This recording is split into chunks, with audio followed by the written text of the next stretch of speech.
तो friends, in my last session जो हमने पिछला सेशन लिया था उसमें हमने बेसिक्स ऑफ फॉल्ट करंट के बारे में बात किया था। उसमें हमने जस्ट एक एग्जांपल से लेके आपको बताया था कि अलग अलग बस में फॉल्ट करंट कैसे आता है और सोर्स का उस पर कैसे कंट्रीब्यूशन आता है।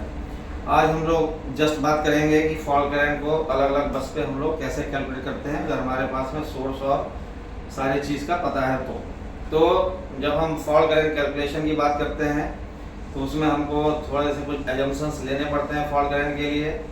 वो एजम्पशंस रहते हैं हमारे पास कि हमको जो है पहले तो सिस्टम जो भी हम फॉल्ट करंट कैलकुलेट करना है उस केस में हमको पहले एक सिंगल लाइन डायग्राम बनाना पड़ेगा उस सिस्टम का और या वन लाइन डायग्राम बनाना पड़ेगा।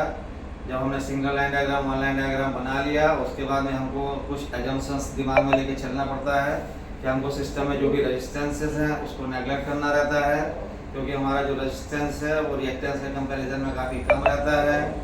अगर हमारे पास कोई कैपेसिटेंस ऐड है सिस्टम में या कैपेसिटिव लोड है तो उसको नेगलेक्ट करना है हमें।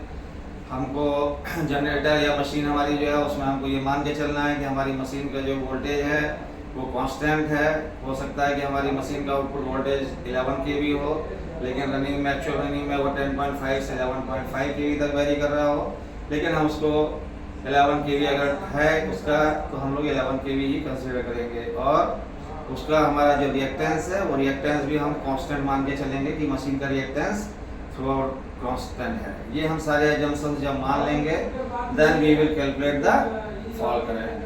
फॉल्ट करंट जब हम कैलकुलेट करेंगे तो हमको एक क्या है कि हमको सिस्टम में सारी चीज़ें हो सकता है अगर हमारे पास सारे जनरेटर्स की सारे ट्रांसफार्मर्स की रेटिंग अगर सेम है तो हम डायरेक्ट भी कैलकुलेट कर सकते हैं और नहीं तो हमको उसको फिर पर यूनिट सिस्टम में लेकर के कैलकुलेट करना पड़ेगा। पर यूनिट सिस्टम में लेके जब हम करेंगे तो हमारा जो है वो काफ़ी इजी हो जाएगा कैलकुलेशन।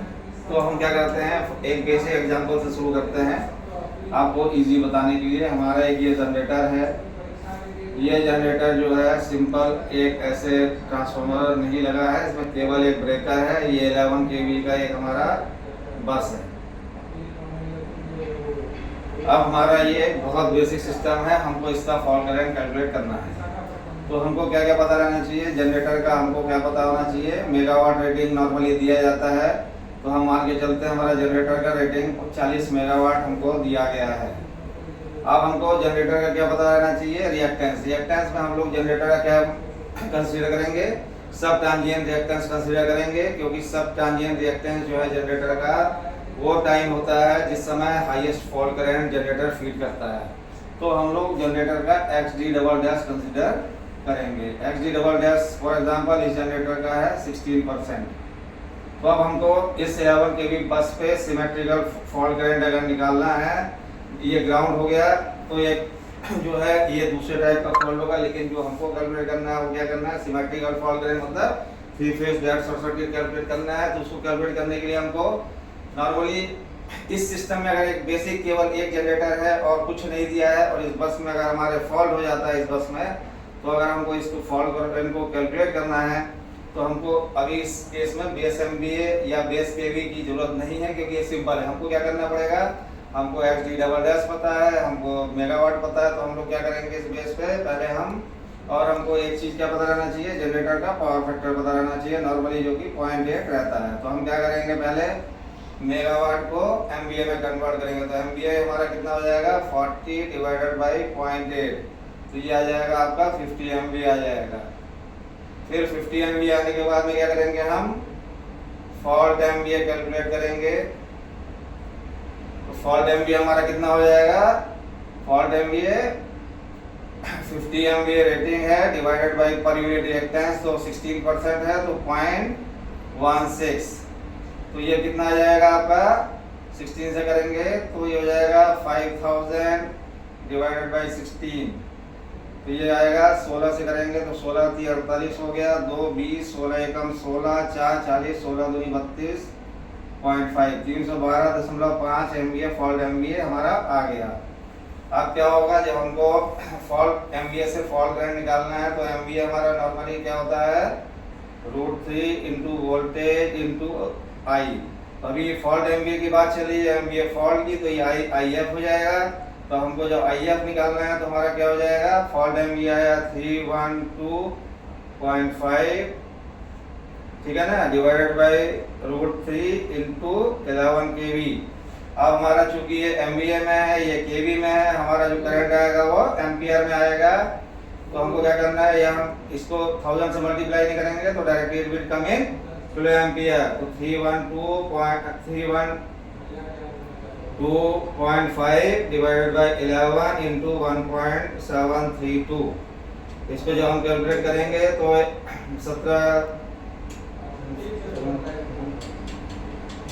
312.5 डिवाइडेड बाय, इसको कैलकुलेशन से अगर हम करते हैं तो 11 डिवाइडेड बाय 1.732, ये आ जाएगा आपका 312 डिवाइडेड 0.9 डिवाइडेड बाय 19। तो ये आपका आ जाएगा 312.5 डिवाइडेड बाय 19।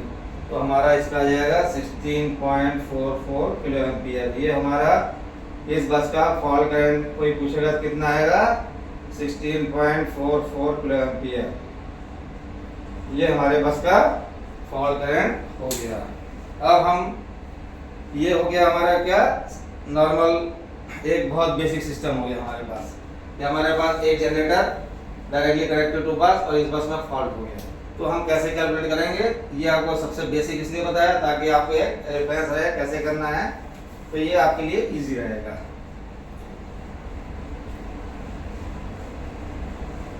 नेक्स्ट क्या करेंगे हम, अभी हमने एक जनरेटर कंसीडर किया था, अब हम क्या करेंगे, एक जनरेटर लेंगे। ये जनरेटर जो है ट्रांसफार्मर से कनेक्टेड है ऐसे, और ये जो है बस से कनेक्टेड है, ठीक है ना। यहाँ पे हमारा कोई ब्रेकर नहीं है, यहाँ पे ब्रेकर है। और ये ट्रांसफार्मर अभी जो जनरेटर था, ये मान लीजिए अभी जो हम लोगों ने माना था वही मान लेते हैं 40 मेगावाट का। परसेंटेज इम्पीडेंस इसका जो था एक्स सब ट्रांजिएंट रिएक्टेंस 16% था। पावर फैक्टर इसका जो है आपका 0.8 था, और ये जनरेटर जनरेट कर रहा था 11 kV जनरेट कर रहा था। अब हमारा ये ट्रांसफार्मर है, ये 11 kV बाई 33 kV हो सकता है, 132 kV हो सकता है, कोई भी हो सकता है। अगर ट्रांसफार्मर लगा है हमारा, इस ट्रांसफार्मर का रेटिंग मान के चलिए 40 मेगावाट है, तो मिनिमम इसका रेटिंग 50 MVA होना ही होना है, क्योंकि इससे कम में नहीं चलेगा, क्योंकि इसका MVA रेटिंग 50 है। और इसका ट्रांजिएंट रिएक्टेंस मान के चलिए आप, परसेंटेज इम्पीडेंस जो है वो 10% इसका परसेंटेज इम्पीडेंस है। और ये आपका 33 kV बस है। अब कोई आपसे पूछता है कि इस 33 kV बस का फॉल्ट करंट बताइए।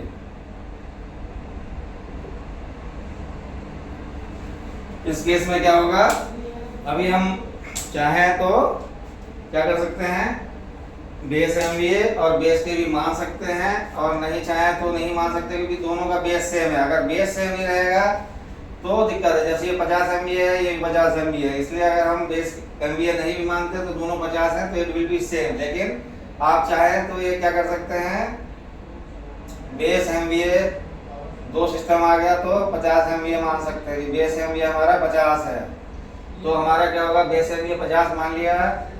ट्रांसफार्मर का बेस के भी जो है, या जनरेटर का बेस के भी जो है LV साइड में आ जाएगा। Base voltage LV 11 kV, base voltage HV 33 kV।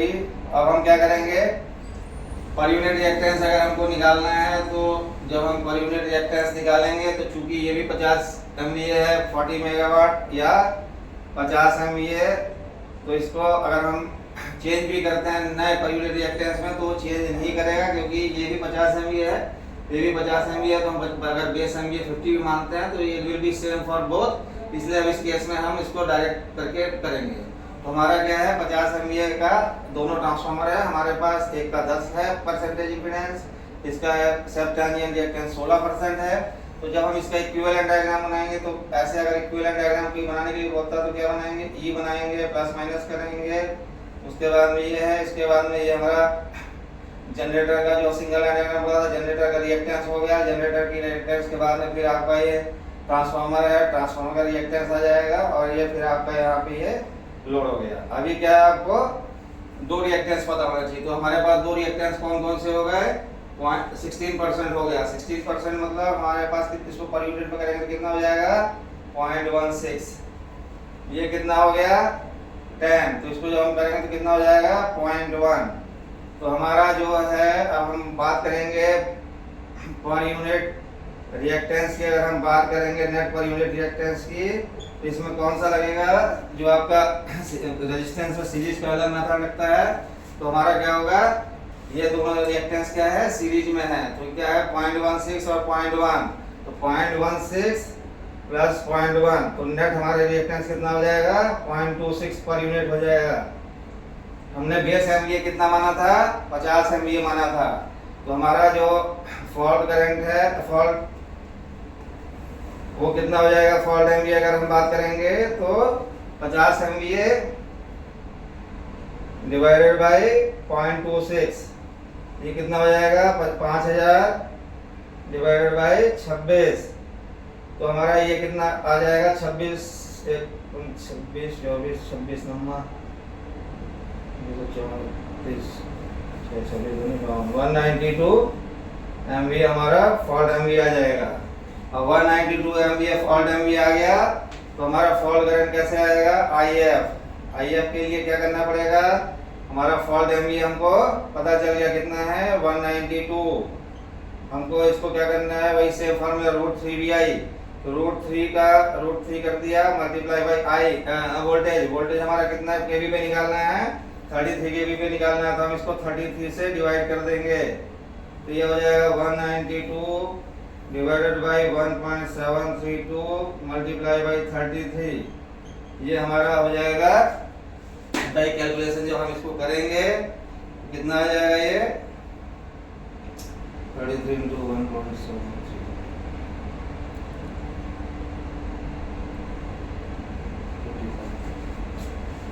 192 divided by 57, तो ये हो जाएगा आपका 192 डिवाइडेड बाई 57। तो आपका इस बस का फॉल्ट करंट कितना आएगा 3.36 किलो एम्पियर इस बस का फॉल्ट करंट हो गया।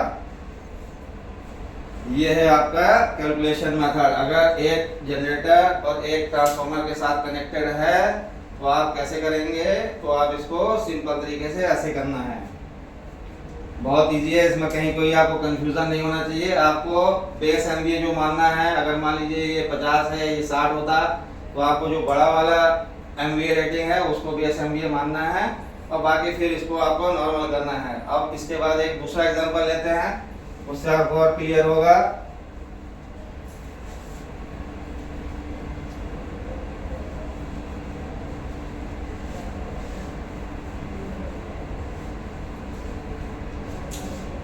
अभी मान के चलिए, अभी जो हम लोग बात कर रहे थे एक जनरेटर हमारा ये है, अभी वही same 40 megawatt 0.8 power factor 16% XD double dash,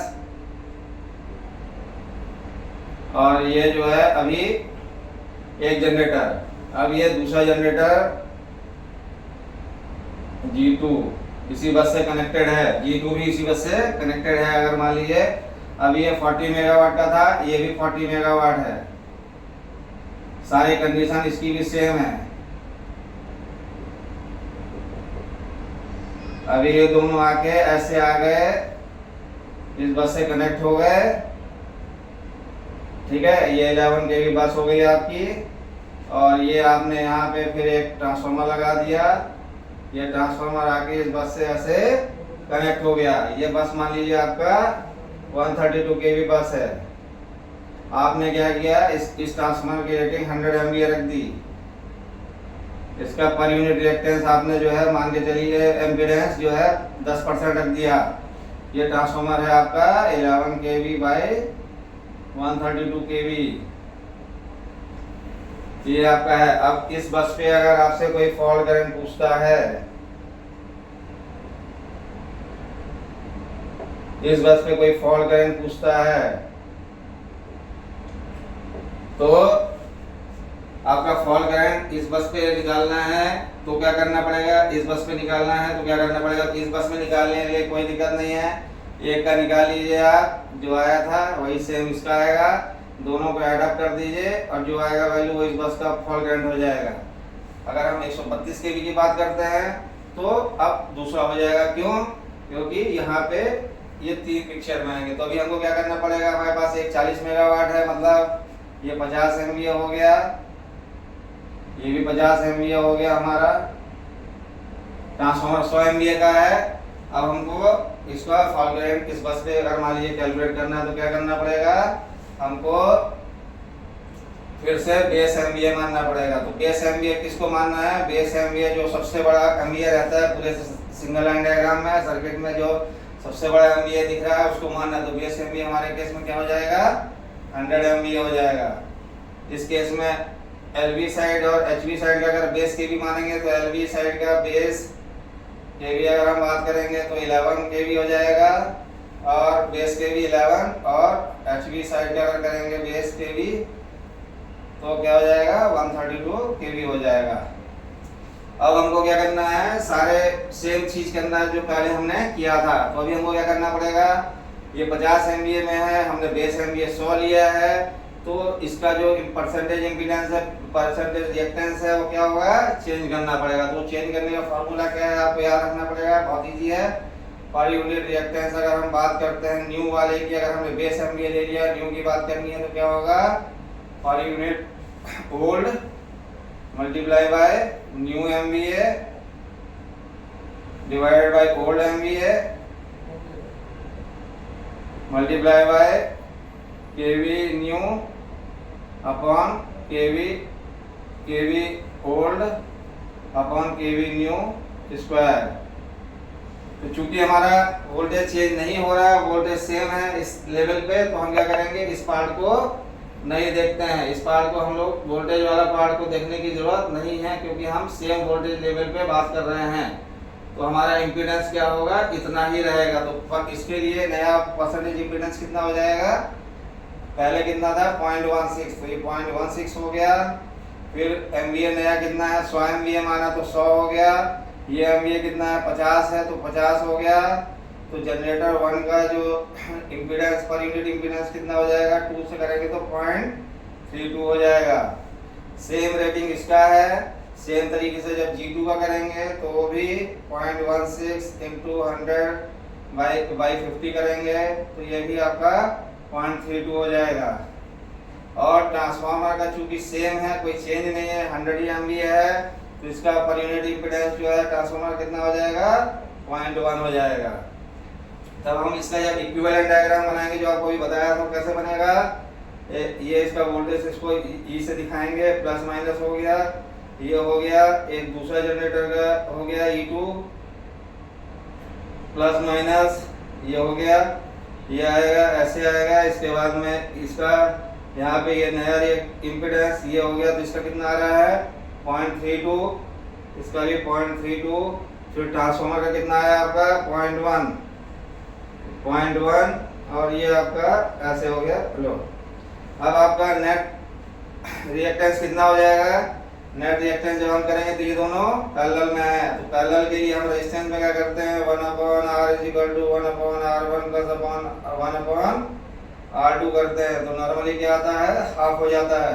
तो 0.32 है, इसका नेट रिएक्टेंस कितना हो जाएगा, G1 G2 का जब हम करेंगे पैरेलल में तो 0.16 हो जाएगा, ये दोनों 0.16 हो गया। तो यहाँ पे जब हम इसका नेट निकाल के लिखेंगे तो 0.16 हो गया, और ये सीरीज में है 0.1 के, तो ये कितना हो गया हमारा X जो पर यूनिट रिएक्टेंस है, पर यूनिट रिएक्टेंस है कितना हो गया नेट 0.26 हो गया। अब हमारे हम फॉल्ट MVA की बात करेंगे तो फॉल्ट MVA हमारा कितना हो जाएगा, हमने बेस MVA कितना माना था 100 माना था, 100 डिवाइडेड बाय 0.26, तो 100 डिवाइडेड बाय 0.26 करेंगे तो आपका कितना आ जाएगा ऑलमोस्ट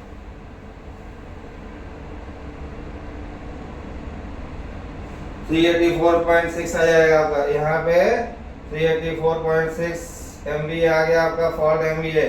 तो फॉल्ट करंट जो हम IF निकालते हैं वो कितना हो जाएगा 384.6 डिवाइडेड बाई 1.732 इंटू 132, क्योंकि हमको 132 केवी पे भी निकालना था। तो हमारा ये कितना हो जाएगा 384 डिवाइडेड बाई 1.732 डिवाइडेड बाई 132, ये कितना आया? इस बस का फॉल्ट करंट आएगा 1.68 किलो एम्पियर। ये वैल्यू 1.68 किलो एम्पियर कैलकुलेशन में इतना आ रहा है। जब हम लोग इसको डिजिटली या ईटीआर से कैलकुलेट करेंगे तो ये 1.72 हो सकती है, 1.64 हो सकती है, क्योंकि वो सारे सिस्टम को थोड़ा सा रिएक्टेंस और रेजिस्टेंस इधर रेजिस्टेंस को कंपनसेट करके लेता है, तो ये थोड़ा सा वैरी करेगा, लेकिन value will come almost this one. तो अगर इस बस में फॉल्ट होता है, ये दो जनरेटर इस बस से कनेक्टेड है थ्रू दिस ट्रांसफार्मर, तो इस बस का फॉल्ट करंट कितना आएगा 1.68 किलो एम्पियर ओनली। इससे ज्यादा इस बस का फॉल्ट करंट यहाँ पे नहीं आएगा। अब ये सारी कंडीशन हम यही रखते हैं। अब हम क्या करते हैं,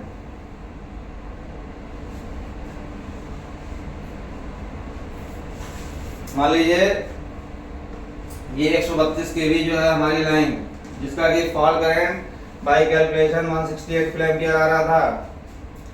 मान के चलिए ये वाली लाइन कहीं ग्रिड से जुड़ी है, ये लाइन कहीं पे ग्रिड से जुड़ी है, और ग्रिड का फॉल्ट एमवीए मान लीजिए आपको पता चल गया ग्रिड जिस सोर्स से आ रहा है उस ग्रिड का फॉल्ट करंट 7500 एमवीए है। ग्रिड का फॉल्ट एमवीए 7500 है, शॉर्ट सर्किट एमवीए ग्रिड का 7500 है।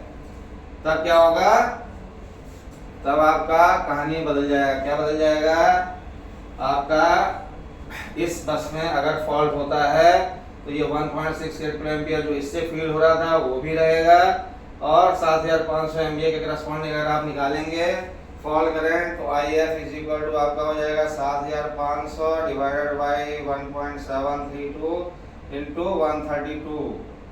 तो जब इसको आप कैलकुलेट करेंगे 7500 डिवाइडेड बाई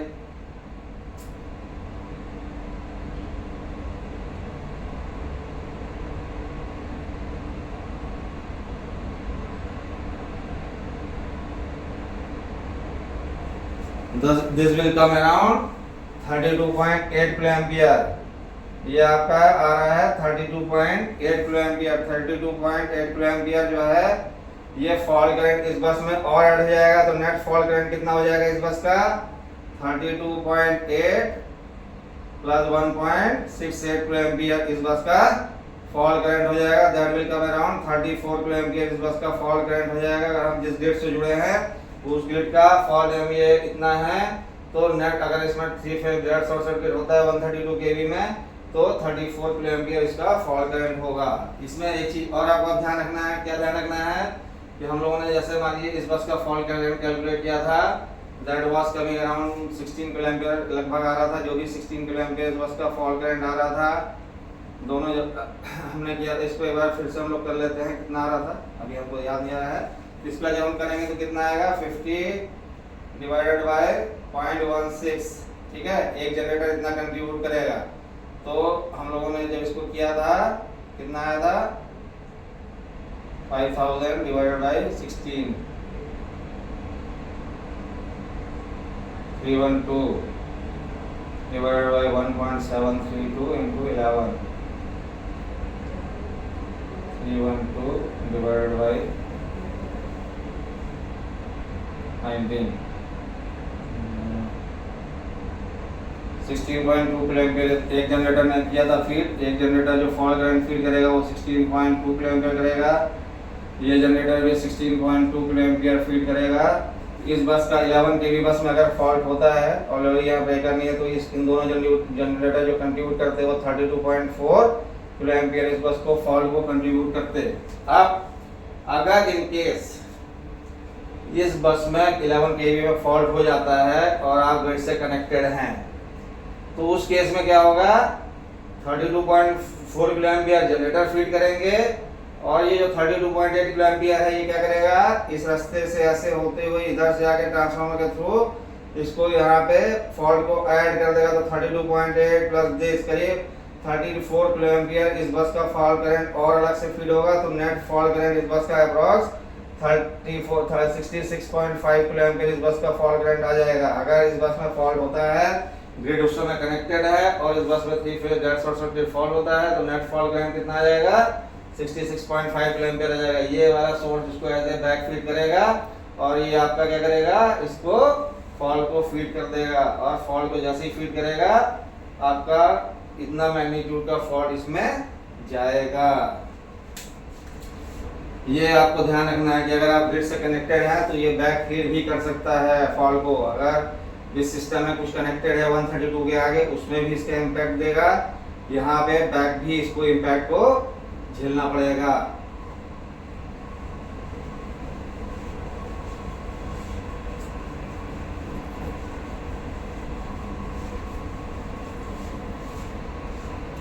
एक केस और बन सकता है, आपका एक जनरेटर है, ये जनरेटर आपका ट्रांसफार्मर से कनेक्टेड है, यहाँ पे ब्रेकर हो सकता है, यहाँ पे ब्रेकर नहीं हो सकता है, लेकिन यहाँ पे ब्रेकर आपका पक्का होगा। एक जनरेटर G1 कनेक्टेड है, एक जनरेटर G2 कनेक्टेड है, ट्रांसफार्मर से कनेक्टेड है, एक जनरेटर G3 आपका कनेक्टेड है, यहाँ से कनेक्टेड है G3। ये आके तीनों ऐसे आके एक बस में कनेक्ट हो जा रहे हैं आपके, ठीक है।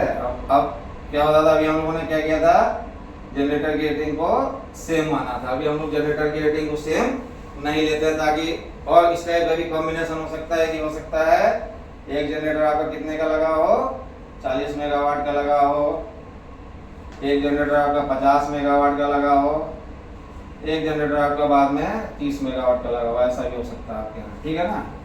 तो पावर फैक्टर सबका क्या रहेगा, 0.8 ही रहेगा। वो डिजाइन में लिखा होगा कि जनरेटर पावर फैक्टर कितना है। अब इसका जो सब ट्रांजिएंट रिएक्टेंस था हम लोग मान के चलते हैं कि 16% था, 40 था। 50 वाले का XD डबल डैश मान के चलते हैं हम लोग 18% था, और इसका मान लेते 30 मेगावाट का तो इसका XD डबल डैश 15% होगा। और ये तीनों जो है आपका, अब इसमें क्या करना पड़ेगा, ये 40 मेगावाट का जब इसको डिवाइड करेंगे तो कितने का हो जाएगा, 50 MVA का ट्रांसफार्मर जनरेटर बन जाएगा। 50 का है, जब इसको 0.8 से करेंगे तो ये आपका कितना बन जाएगा,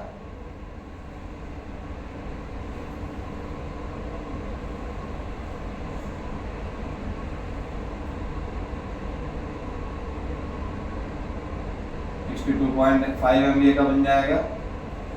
और ये वाला आपका जो है 35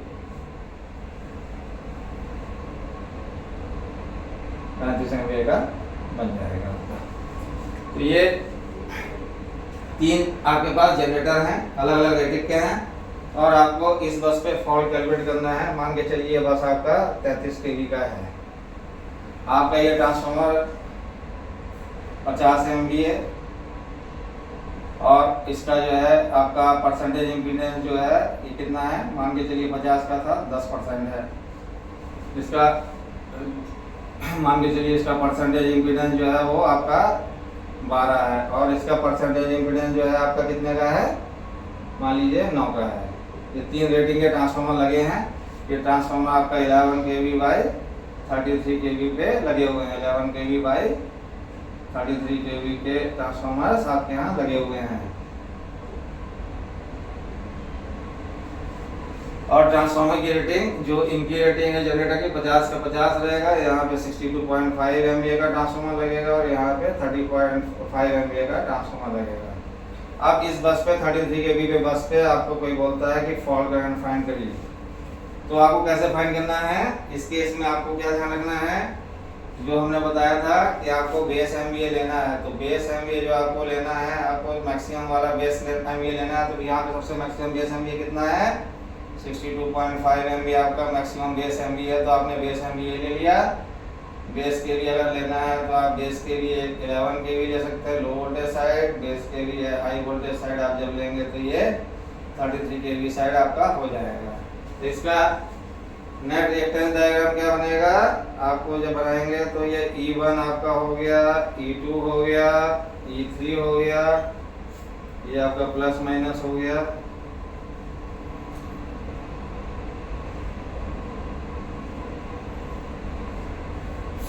जनरेटर का रिएक्टेंस आपको लिखना है ट्रांसफार्मर इसी साथ सीरीज में लिखना है, जनरेटर 2 का लिखना है, ट्रांसफार्मर 2 का लिखना है, जनरेटर 3 का रिएक्टेंस लिखना है और ट्रांसफार्मर 3 का रिएक्टेंस लिखना है। इसको ऐसे जोड़ के यहाँ से हम कनेक्ट कर देंगे। तो हमको क्या करना है, ये तीनों का रिएक्टेंस पता करना है। जब ये पता चल जाएगा तो फिर बहुत ईजी हो जाएगा, क्योंकि हमने बेस एमवीए मान लिया है। तो हमारा हमने जब 62.5 माना है तो ये चेंज नहीं होगा, क्योंकि सेम बेस है। तो बेस जब हमने परसेंटेज इम्पीडेंस ओल्ड और न्यू करेंगे, बेस एमवीए चूंकि सेम है, तो दूसरे वाले का कितना आएगा, XD डबल डैश 0.18 डायरेक्ट आ जाएगा यहाँ पे, और इसका जो है 0.12 डायरेक्ट आ जाएगा। यहाँ पे चेंजेस नहीं आएंगे, क्योंकि बेस जो हमने लिया वही है। अब इस केस में क्या हो जाएगा, हमारा जो जनरेटर 1 का परसेंटेज इम्पीडेंस जो न्यू है वो कितना हो जाएगा, पहले 0.16 था, तो इसको हम मल्टीप्लाई करेंगे 62.5 डिवाइडेड बाई 50 से करेंगे, तो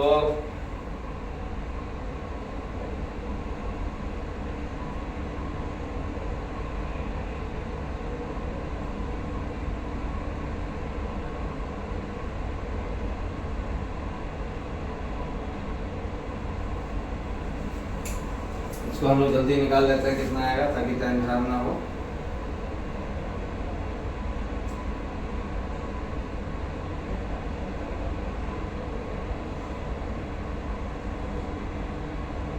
तो ये आपका आ जाएगा 0.20।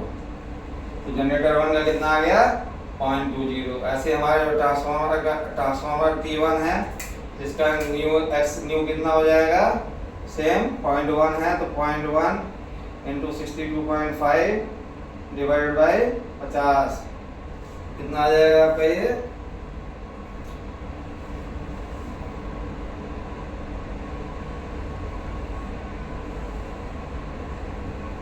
0.125 आ जाएगा।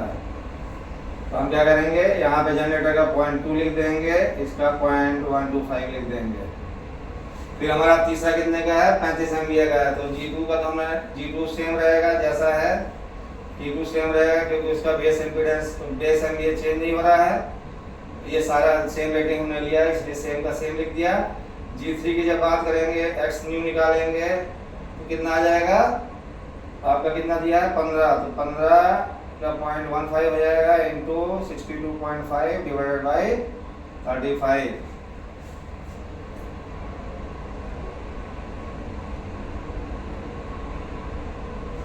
ये आपका गलत लिख दिया था हमने, ये 37.5 होगा एमवीए में, सॉरी, ये 37.5 होगा, 37.5।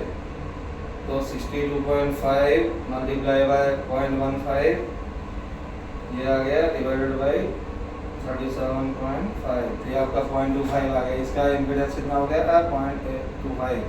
सेम T3 का कितना हो जाएगा आपका, आपने लिया है 0.09 इंटू 62.5 डिवाइडेड बाई 37.5।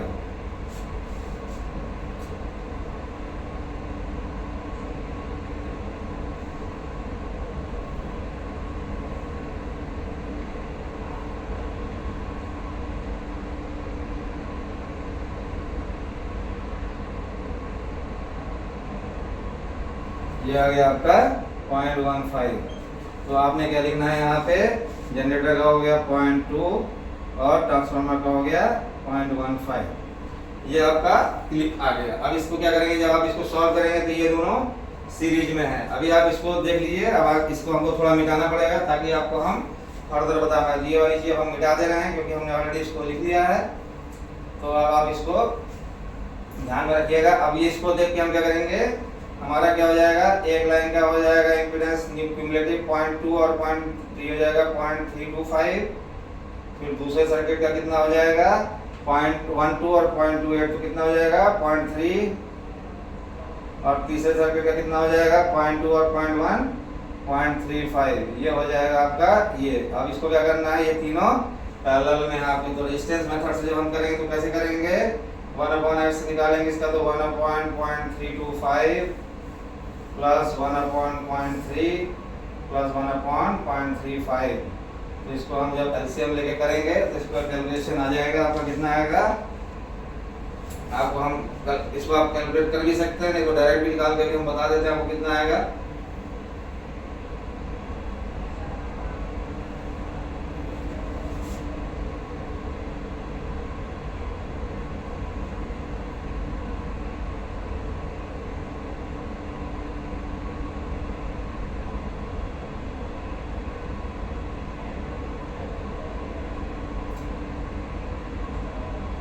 आपका इसका हो जाएगा 0.033 एलसीएम हो जाएगा, और इससे करस्पॉन्डिंग जो आप निकालेंगे तो कितना आएगा 0.3 इंटू 0.35 प्लस 0.325 इंटू 0.35 प्लस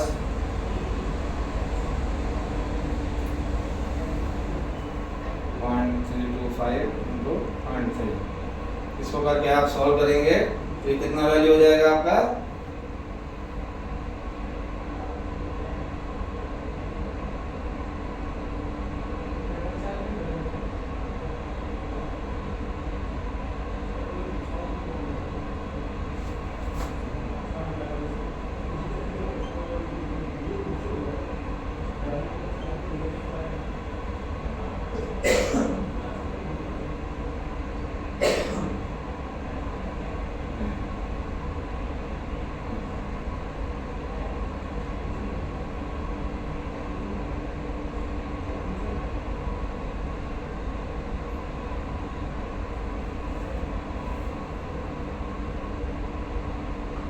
इसका नेट जो x आएगा आप कैलकुलेट कर लीजिएगा, इट विल बिकम अराउंड 0.108। ये इसका नेट x आएगा, नेक्स्ट x पर यूनिट जब इसको कैलकुलेट करेंगे तो ये सिंपल है, आप कर लीजिएगा इसको 0.108 आएगा। अभी हमने क्या किया था, बेस एमवीए कितना माना था, तो फॉल्ट एमवीए जो है इसका कितना हो जाएगा, हमने बेस एमवीए माना था 62.5 divided by per unit calculation के बाद कितना आया 0.108। तो अभी हम जब इसको करेंगे तो कितना आ जाएगा 62.5 डिवाइडेड बाय 0.108, तो ये आ जाएगा आपका 578.7 डिवाइडेड बाय 1.732 इंटू 33 के भी वोल्टेज है तो 33 की बात करेंगे, ये हो जाएगा दिस डिवाइडेड बाय 1.732, ये आ गया डिवाइडेड बाय 33। आपका जो है 10.12 किलोएम्पियर जो है इस बस का फॉल्ट करंट आएगा। अगर कोई पूछता है इस बस का फॉल्ट करंट कितना है तो दैट विल कम 10.12 किलोएम्पियर। अगर आप ग्रिड से कनेक्टेड नहीं है और सारा चीज सही है तो this will be the fault current of this बस।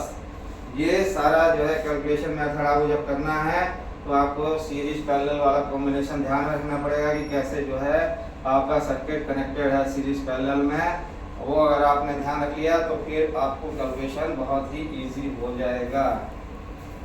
अगर इसी बस में हम बात करते हैं, अगर इस बस में हम बात करते हैं कि हमने इस बस में क्या किया, ग्रिड जोड़ दिया। जब हम जैसे ही ग्रिड जोड़ेंगे, मान लीजिए 33 केवी में भी ग्रिड है और ग्रिड का एमवीए मान लीजिए यहाँ पे 750 एमवीए का ग्रिड का फॉल्ट एमवीए है, तो क्या होगा 750 की जब हम बात करेंगे तो फिर कितना आ जाएगा, ये सेम 750 डिवाइडेड बाय 1.732 इंटू 33, तो हमारा कितना आ जाएगा 750 डिवाइडेड बाय 1.732 डिवाइडेड बाय 33, तो 13.12 किलो एम्पियर जो है fault will be fed by the grid. Grid भी 13.12 करेगा तो नेट इस बस का फॉल्ट करंट कितना हो जाएगा 13.12 प्लस 10, तो 23.12 किलो एम्पियर इस बस का फॉल्ट करंट हो जाएगा अगर ग्रिड कनेक्टेड है तो। और नहीं कनेक्टेड है, केवल 3 जनरेटर इस रेटिंग के कनेक्टेड है थ्रू ट्रांसफार्मर, तो fault current of this bus will be 10.12 kilo ampere only. So अभी this is the basic method. अब आप इस बस पे आ गए हैं, फिर आप इसमें ट्रांसफार्मर लगाएंगे, फिर ट्रांसफार्मर से आप जब कैलकुलेट करेंगे तो ट्रांसफार्मर का लिए और यूनिट रिएक्टेंस आपको सारा पता है, उस बेस पे आप और नीचे डाउन द लाइन इसको कैलकुलेट कर सकते हैं। It's a very easy method, इसमें कुछ है नहीं है, बस आपको ये ध्यान रखना है कि जब भी आप करते हैं तो आपको सीरीज पैरेलल कॉम्बिनेशन का ध्यान रखना है, ताकि आप जब उसको कैलकुलेट करें और जब पर यूनिट रिएक्टेंस निकालते हैं तो वो ध्यान रखना है। अगर आपको ये पता चल जा रहा है कि इस बस का फॉल्ट करंट बहुत ज़्यादा आ रहा है तो हमको फिर अल्टरनेट सोर्स देखना पड़ेगा, उसके हिसाब से इक्विपमेंट की सेटिंग रेटिंग लगानी पड़ेगी कि हमारा इक्विपमेंट उसी रेटिंग का लगे, जिस रेटिंग का फॉल्ट करंट है उससे ज़्यादा ही लगे, कम ना लगे, ताकि फ्यूचर में अगर हमारे पास कुछ एक्सपेंशन आता है, कुछ नया लोड ऐड होता है या कुछ नया जनरेशन ऐड होता है तो हमारा सिस्टम कैपेबल है उस फॉल्ट करंट को लेने के लिए, ताकि हमको सिस्टम को बाद में ब्रेकर इक्विपमेंट वगैरह चेंज ना करना पड़े। दोस्तों ये तो था फॉल्ट करंट कैलकुलेशन का। इसमें अगर आपका कोई क्वेरी है, कोई सर्किट को लेकर आपको ये समझ में नहीं आ रहा है तो आप हमें कमेंट्स में इसको लिखिएगा, हम आपको सारे सॉल्यूशंस करके भेजेंगे। Thank you.